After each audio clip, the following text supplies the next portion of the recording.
नमस्कार दोस्तों, मैं राजेश मावले। दोस्तों आज 1 जून है और करीब अब 2-4 दिन या 10 दिन के अंदर कहीं ना कहीं बरसात लग सकती है। आज मैं पांडारोल नाला सिंधी बस्ती और ये नगर निगम जाने वाले इस ब्रिज के ऊपर मैं खड़ा हूँ। लेकिन आज मैं आप लोगों को खबर दिखाना चाहता हूँ कि जिस प्रकार की नदी या नाले हो गए उनके किनारों पर रहवासी बस्ती नहीं बसना चाहिए। लेकिन यहाँ पर मैं कहना चाहूँगा कि नाले के आसपास में पूरी तरह से ये राजू वार्ड है। राजू वार्ड में पूरी तरह से यहाँ पर नाले के आसपास में बस्तियाँ बच चुकी है। लेकिन मैं कहना चाहूँगा कि यहाँ पर प्रधानमंत्री आवास योजना भी कहीं ना कहीं दी गई है। लेकिन किस तरह से दी गई है ये देखने वाली बात है।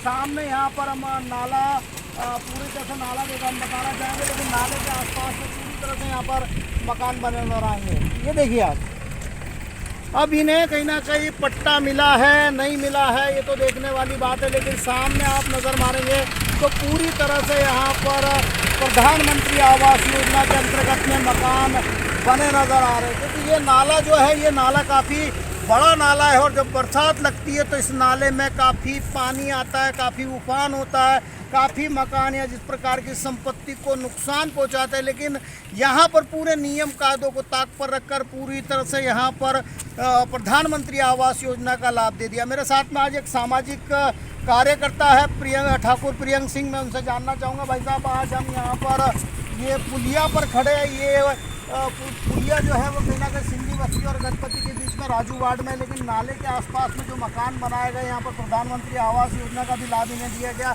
इसको लेकर आप क्या देखते हैं?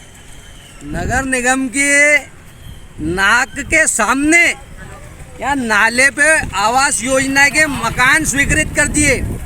National green tribunal act 2010 parliament से पास है, जिसके अंदर ये क्लियर बताया गया है कि ऐसे नाले नदी के पास में आप मकान नहीं बना सकते। उसके बाद भी ये अगर पास कर दिए तो कारण क्या है? क्या लगता है यहाँ पर नगर निगम के अधिकारी की मेल मिलाप से तो कहीं ना कहीं इस प्रकार के मकान नहीं दिए गए? ये अभी तक तो हमने लोकल बॉडीज़ के अंदर शिकायतें करी हुई है, लेकिन एक्ट के सेक्शन 28 में हमारे को पूरा राइट है कि हम ट्रिब्यूनल के अंदर जा सकते हैं। और अब आगामी कार्रवाई हमारी यही रहेगी कि जो prevention and control of pollution act 1974 का खुला उल्लंघन कर रहे हैं, सेक्शन 28 में हम ट्रिब्यूनल में जाएंगे और पूरी शिकायत करेंगे। और दूसरा मैं इशू ये बताना चाहता हूँ यहाँ पर कि केवल टैक्स रेसिप्ट पे आप आवास योजना का कैसे पास कर दे रहे हो? अभी 1 महीने हो गए इनने बंद करे। पिछले मतलब आप समझ लीजिए और जो 15 निगम है राज्य के अंदर कहीं पे भी टैक्स पे नहीं हो रहा है। या तो आपको रजिस्ट्री देनी पड़ रही है या फिर पट्टा देना पड़ रहा है। ये इनके पास कुछ भी नहीं है, केवल टैक्स रसीद पे पास कर दिया और वो भी पार्लियामेंट के एक्ट का उल्लंघन किया हुआ है। अधिकारियों को भी हम उसके अंदर पार्टी बनाएंगे और प्रशासन को भी पार्टी बनाएंगे ट्रिब्यूनल के अंदर। यहाँ पर नदी के किनारे हो या नाले के किनारे हो, अब अगर बरसात आई और नाले को उफान आया तो काफ़ी यहाँ पर नुकसान होगा। उसकी नुकसान की भरपाई फिर सरकार करेगी। तो ऐसा क्यों करती है सरकार? भैया सबसे पहली बात तो ये है कि नुकसान वगैरह एक सेकेंडरी चीज़ है।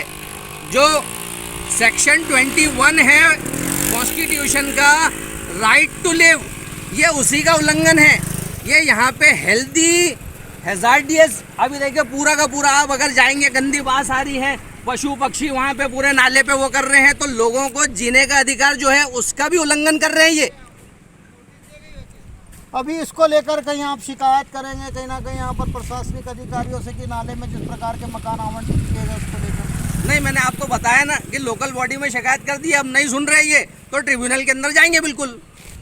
यहाँ पर हमारे साथ में ठाकुर प्रियंक सिंह जी थे और मैं बताना चाहूँगा कि आप देखेंगे कि नाले के किनारे या नदी के किनारे जहाँ पर बाढ़ की संभावना होती है वहाँ पर मकान नहीं बनाए जाते। जिस प्रकार की दुर्घटना होती है फिर सरकार इन्हें मुआवजा देती है, फिर अगली जगह बसाया जाता है। इस तरह की घटनाएं क्रम चलते रहता है। लेकिन जो शहर के अंदर मिलिन बस्तियों में रहने वालों के लिए मकान वहाँ शिकारपुरा सुंदर नगर में बने हुए, लेकिन वहाँ पर वो मकान खंडर होते नज़र आ रहे हैं। लेकिन वहाँ सरकार ने वो मकान आवंटित नहीं किए। लेकिन फिर कहीं ना कहीं ये नालों के अंदर यहाँ पर पूरी तरह से यहाँ पर प्रधानमंत्री आवास की योजना के अंतर्गत में मकान बना है। अब बरसात लगने वाली है और किस प्रकार से नालों में और नदियों में बाढ़ आती है, क्या लगता है कि यहाँ पर नुकसान हो सकता है। लेकिन कहीं ना कहीं यहाँ पर प्रशासनिक अधिकारियों ने इस जगहों पर कहीं ना कहीं प्रधानमंत्री आवास योजना और पट्टे नहीं देना चाहिए।